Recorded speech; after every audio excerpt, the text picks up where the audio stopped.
ಯಾಜಕ ಕಾಂಡ ಅಧ್ಯಾಯ 13 ಚರ್ಮರೋಗ ಕುರಿತ ನಿಯಮಗಳು.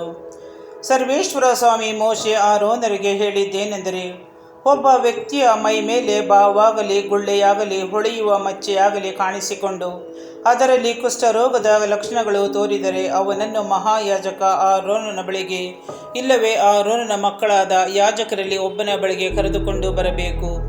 ಯಾಜಕನು ಅವನ ಚರ್ಮದಲ್ಲಿರುವ ಮಚ್ಚೆಯನ್ನು ಪರೀಕ್ಷಿಸಬೇಕು. ಆ ಮಚ್ಚೆಯಲ್ಲಿರುವ ರೋಮ ಬೆಳ್ಳಗಾಗಿ ಹೋಗಿದ್ದರೆ ಮತ್ತು ಆ ಮಚ್ಚೆ ಮಿಕ್ಕ ಚರ್ಮಕ್ಕಿಂತ ತಗ್ಗಾಗಿದ್ದರೆ ಅದು ಕುಷ್ಠರೋಗ. ಯಾಜಕನು ಅದನ್ನು ಪರೀಕ್ಷಿಸಿ ಆ ವ್ಯಕ್ತಿಯನ್ನು ಅಶುದ್ಧನೆಂದು ನಿರ್ಣಯಿಸಬೇಕು. ಆ ಹೊಳೆಯುವ ಮಚ್ಚೆ ಬೆಳ್ಳಗಾಗಿದ್ದು ಮಿಕ್ಕ ಚರ್ಮಕ್ಕಿಂತ ತಗ್ಗಾಗಿರದೆ ಹೋದರೆ ಮತ್ತು ಅಲ್ಲಿರುವ ರೋಮ ಬೆಳ್ಳಗಾಗದಿದ್ದರೆ ಯಾಜಕನು ಆ ಮಚ್ಚೆ ಇದ್ದವನನ್ನು 7 ದಿನಗಳವರೆಗೆ ಪ್ರತ್ಯೇಕವಾಗಿ ಇರಿಸಬೇಕು. 7ನೆಯ ದಿನದಲ್ಲಿ ಯಾಜಕನು ಅವನನ್ನು ಪರೀಕ್ಷಿಸುವಾಗ ಆ ಮಚ್ಚೆ ದೇಹದ ಚರ್ಮದಲ್ಲಿ ಹರಡಿಕೊಳ್ಳದೆ ಮೊದಲು ಇದ್ದಂತೆಯೇ ತೋರಿದರೆ ಯಾಜಕನು ಇನ್ನೂ 7 ದಿನಗಳವರೆಗೆ ಅವನನ್ನು ಪ್ರತ್ಯೇಕವಾಗಿ ಇರಿಸಬೇಕು.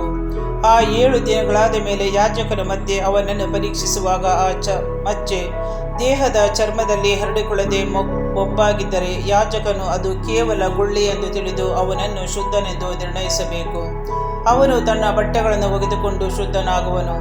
ಆದರೆ ಅವನು ತನ್ನ ಶುದ್ಧಿಯ ವಿಷಯದಲ್ಲಿ ತನ್ನನ್ನು ಯಾಜಕನಿಗೆ ತೋರಿಸಿಕೊಂಡ ನಂತರ ಆ ಗುಳ್ಳೆ ದೇಹದ ಚರ್ಮದಲ್ಲಿ ಹರಡಿಕೊಂಡರೆ ಅವನು ಪುನಃ ಯಾಜಕನಿಗೆ ತೋರಿಸಿಕೊಳ್ಳಬೇಕು. ಯಾಜಕನು ಪರೀಕ್ಷಿಸುವಾಗ ಆ ಮಚ್ಚೆ ದೇಹದ ಚರ್ಮದಲ್ಲಿ ಹರಡಿಕೊಂಡಿದ್ದರೆ ಅದು ಕುಷ್ಠವೆಂದು ತಿಳಿದು ಆ ವ್ಯಕ್ತಿಯನ್ನು ಅಶುದ್ಧನೆಂದು ನಿರ್ಣಯಿಸಬೇಕು. ಕುಷ್ಠರೋಗದ ಚಿಹ್ನೆಗಳು ಯಾವ ವ್ಯಕ್ತಿಯಲ್ಲಾದರೂ ಕಂಡುಬಂದರೆ ಅವನನ್ನು ಯಾಜಕನ ಬಳಿಗೆ ಕರೆದುಕೊಂಡು ಬರಬೇಕು. ಯಾಜಕನು ಅವನನ್ನು ಪರೀಕ್ಷಿಸುವಾಗ ದೇಹದ ಚರ್ಮದಲ್ಲಿ ಬೆಳ್ಳಗಾದ ಬಾವು ಇದ್ದರೆ ಮತ್ತು ಬಾವಿನಲ್ಲಿ ಮಾಂಸ ಕಾಣಿಸಿದರೆ ಅದು ಹಳೆಯ ಕುಷ್ಠರೋಗದ ಗುರುತು. ಅವನು ಅಶುದ್ಧನಾದ್ದರಿಂದ ಯಾಜಕನು ಅವನನ್ನು ಪ್ರತ್ಯೇಕಿಸದೆ ಆಗಲೇ ಅಶುದ್ಧನೆಂದು ನಿರ್ಣಯಿಸಬೇಕು. ಆದರೆ ಒಬ್ಬ ವ್ಯಕ್ತಿಯ ಚರ್ಮದಲ್ಲಿ ತೊನ್ನು ಹತ್ತಿ ಯಾಜಕನು ನೋಡುವ ಎಲ್ಲ ಕಡೆಯಲ್ಲಿಯೂ ತಲೆಯ ಮೊದಲುಗೊಂಡು ಅಂಗಾಲಿನವರೆಗೂ ಹರಡಿಕೊಂಡಿದ್ದರೆ ಯಾಜಕನು ನೋಡುವಾಗ ತೊನ್ನು ದೇಹದಲ್ಲೆಲ್ಲ ವ್ಯಾಪಿಸಿಕೊಂಡಿದ್ದರೆ ಅಂಥವನನ್ನು ಅಶುದ್ಧನೆಂದು ಯಾಜಕನು ನಿರ್ಣಯಿಸಬೇಕು. ಅವನ ಚರ್ಮವೆಲ್ಲ ಬೆಳ್ಳಗಾಗಿ ಹೋದುದರಿಂದ ಅವನು ಶುದ್ಧನು. ಆದರೆ ಅಂಥವನ ದೇಹದಲ್ಲಿ ಯಾವಾಗಲಾದರೂ ಮಾಂಸ ಕಂಡು ಬಂದರೆ ಅವನು ಅಶುದ್ಧನಾಗುವನು. ಯಾಜಕನು ಆ ಮಾಂಸವನ್ನು ನೋಡಿ ಅವನನ್ನು ಅಶುದ್ಧನೆಂದು ನಿರ್ಣಯಿಸಬೇಕು. ಅಂಥ ಮಾಂಸವು ಅಶುದ್ಧವೇ ಸರಿ, ಅದು ಕುಷ್ಠವು. ಆದರೆ ಆ ಮಾಂಸವು ಅದೇ ಪ್ರಕಾರವಾಗಿರದೆ ತಿರುಗಿ ಬೆಳ್ಳಗಾದರೆ ಅವನು ಯಾಜಕನ ಬಳಿಗೆ ಬರಬೇಕು. ಯಾಜಕನು ಪರೀಕ್ಷಿಸುವಾಗ ಮಚ್ಚೆ ಬೆಳ್ಳಗಾಗಿ ಹೋಗಿದರೆ ಆ ವ್ಯಕ್ತಿಯನ್ನು ಶುದ್ಧನೆಂದು ನಿರ್ಣಯಿಸಬೇಕು. ಅವನು ಶುದ್ಧನಾಗಿದ್ದಾನೆ. ಒಬ್ಬನ ದೇಹದ ಚರ್ಮದಲ್ಲಿ ಹುಣ್ಣು ಆಗಿದ್ದು ವಾಸಿಯಾದ ಮೇಲೆ ಅದು ಇದ್ದ ಸ್ಥಳದಲ್ಲಿ ಬಿಳಿ ಬಾವಾಗಲಿ ಕೆಂಪು ಬಿಳುಪು ಮಿಶ್ರವಾಗಿ ಹೊಳೆಯುವ ಕಲೆಯಾಗಲಿ ಕಂಡುಬಂದರೆ ಅವನು ತನ್ನನ್ನು ಯಾಜಕನಿಗೆ ತೋರಿಸಿಕೊಳ್ಳಬೇಕು. ಯಾಜಕನು ಪರೀಕ್ಷಿಸಿ ನೋಡುವಾಗ ಆ ಕಲೆ ಮಿಕ್ಕ ಚರ್ಮಕ್ಕಿಂತ ತಗ್ಗಾಗಿ ತೋರಿದರೆ ಮತ್ತು ಅದರಲ್ಲಿರುವ ರೋಮ ಬೆಳ್ಳಗಾಗಿ ಹೋಗಿದ್ದರೆ ಆ ಹುಣ್ಣಿನಲ್ಲಿ ಕುಷ್ಠ ಹುಟ್ಟಿರುವುದರಿಂದ ಅವನು ಅಶುದ್ಧನೆಂದು ಯಾಜಕನು ನಿರ್ಣಯಿಸಬೇಕು. ಆದರೆ ಯಾಜಕನು ಪರೀಕ್ಷಿಸಿ ನೋಡುವಾಗ ಅದರಲ್ಲಿ ಬಿಳಿ ರೋಮವಿಲ್ಲದೆ ಹೋದರೆ ಮತ್ತು ಆ ಕಲೆ ಮಿಕ್ಕ ಚರ್ಮಕ್ಕಿಂತ ತಗ್ಗಾಗದೆ ಮೊಬ್ಬಾಗಿದ್ದರೆ ಯಾಜಕನು ಅವನನ್ನು 7 ದಿನಗಳು ಪ್ರತ್ಯೇಕವಾಗಿ ಇರಿಸಬೇಕು. ತರುವಾಯ ಅದು ಚರ್ಮದಲ್ಲಿ ಹರಡಿಕೊಂಡಿದ್ದರೆ ಯಾಜಕನು ಅವನನ್ನು ಅಶುದ್ಧನೆಂದು ನಿರ್ಣಯಿಸಬೇಕು. ಅದು ಕುಷ್ಠವೇ ಸರಿ. ಆದರೆ ಆ ಹೊಳೆಯುವ ಕಲೆ ಹರಡಿಕೊಳ್ಳದೆ ಮೊದಲಿನಂತೆಯೇ ಇದ್ದರೆ ಅದು ಹುಣ್ಣಿನ ಕಲೆಯೆಂದು ತಿಳಿದುಕೊಂಡು ಯಾಜಕನು ಅವನನ್ನು ಶುದ್ಧನೆಂದು ನಿರ್ಣಯಿಸಬೇಕು. ಒಬ್ಬ ವ್ಯಕ್ತಿಯ ಚರ್ಮದಲ್ಲಿ ಬೆಂಕಿಯಿಂದುಂಟಾದ ಬೊಬ್ಬೆ ಇರಲಾಗಿ ಆ ಬೊಬ್ಬೆಯ ಸ್ಥಳವು ಹೊಳೆಯುವ ಕಲೆಯಾಗಿ ಬೆಳ್ಳಗಾಗಿಯಾಗಲಿ ಕೆಂಪು ಬಿಳುಪು ಮಿಶ್ರವಾಗಿ ಆಗಲಿ ಇದ್ದರೆ ಯಾಜಕನು ಅದನ್ನು ಪರೀಕ್ಷಿಸಿ ನೋಡಬೇಕು.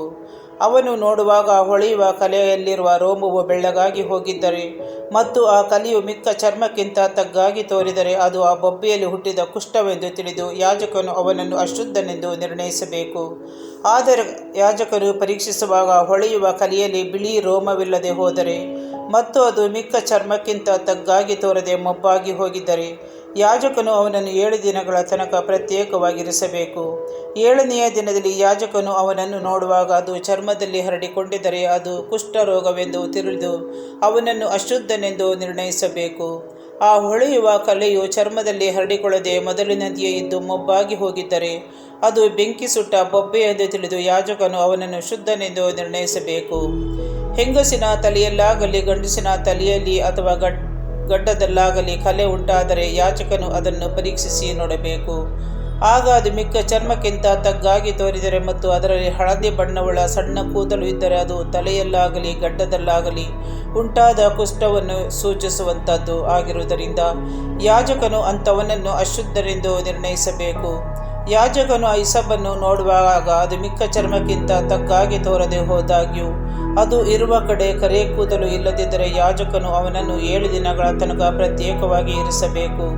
7ನೆಯ ದಿನದಲ್ಲಿ ಯಾಜಕನು ನೋಡುವಾಗ ಆ ಇಸಬು ಹರಡಿಕೊಳ್ಳದೇ ಇದ್ದರೆ ಮತ್ತು ಅದು ಇರುವ ಕಡೆ ಹಳದಿ ಬಣ್ಣದ ಕೂದಲು ಇಲ್ಲದಿದ್ದರೆ ಮತ್ತು ಅದು ಮಿಕ್ಕ ಚರ್ಮಕ್ಕಿಂತ ತಗ್ಗಾಗಿ ತೋರದೆ ಹೋದರೆ ಅವನು ಕ್ಷೌರ ಮಾಡಿಸಿಕೊಳ್ಳಬೇಕು.